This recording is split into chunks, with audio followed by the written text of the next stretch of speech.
Noi nu ne-am dăruit viața lui Iisus Mântuitorul numai pentru vremuri bune, numai când e în cer senin, numai când ne merge bine și hambarul nostru-i plin, numai când nu-i prigonire și e numai libertate, veselie, voie bună și avem belșug de toate. Și noi ne-am dăruit cu totul pentru veci, pentru vecie, pentru cer, pentru Iisus și a Lui împărăție. Fie bine, fie greu, fie numai prigonire, fie numai anticriști, martiraj și sălnicie, fie să apucăm noi fiara și a lui număr blestemat și să fim ceruți ca jertfă pentru Cel ce ne-a salvat, noi și atunci, ca întotdeauna, vom păși înspre un mai sus, gata pentru sacrificii și adevărul lui Iisus. Și de-o fi apocalipsul să se înceapă chiar cu noi, înainte, frați în Domnul, niciun pas dat înapoi, sus drapelul mântuirii și atunci și mai sus, să se știe pretutindeni că suntem de-ai lui Iisus. Până acolo, încât infernul, cât ar fi de înzestrat, cu tehnologie multă și la cârmă instalat, să cunoască și să știe că-și triumful glorios aparține la aceia ce-s eroi ai lui Hristos. Chiar de ajung martiri pe fronturi, nu acceptă compromis, dimpotrivă, doar atunci ei sunt siguri că au învins. Moartea în trup pentru cel veșnic, pentru scopul cel suprem, asta înseamnă veșnicie cu stăpânul cel etern. De aceea nu ne înfrică niciun fel de martiraj. Merită stăpânul nostru să-L slujim cu mult curaj.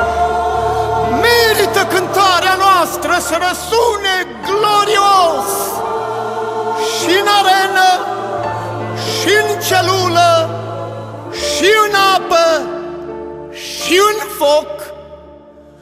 Nor de martori, nor de martori, ce de fiare ați fost mâncați, vi se cântă azi cântarea de urmașii voștri frați. Până la marea întâlnire, sus pe plaiul celui sfânt, încă se mai cere jertfă, nu în cer, ci pe pământ.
și-au luptat și au învins creștinii noștri ce s-au stins.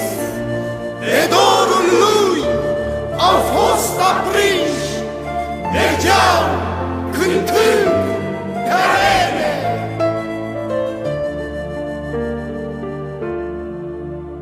Când legile amenințau și atunci cei n-aveau frică, când fiarele le slobozeau, pe mici și mari sfârșiau, dar ei de dor mai mult ardeau, nici de asta n-aveau frică.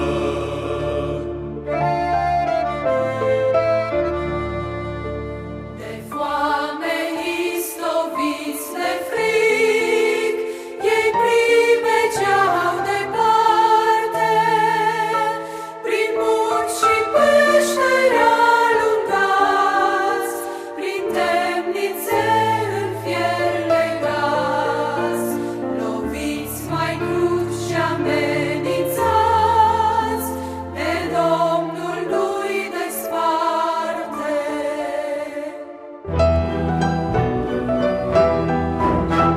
Cântau al mântuirii cânt, mergând pe orice cale, și atunci când intrau pe rând, în sum de rane toți cântând, celui ce zice vin curând, vegheați în așteptare.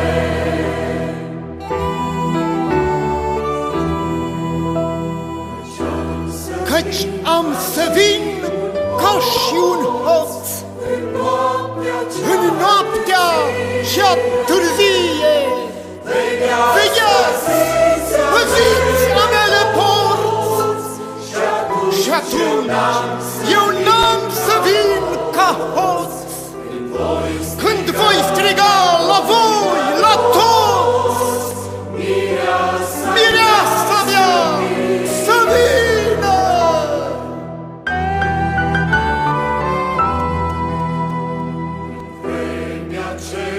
În vremea ce ne-a mai rămas,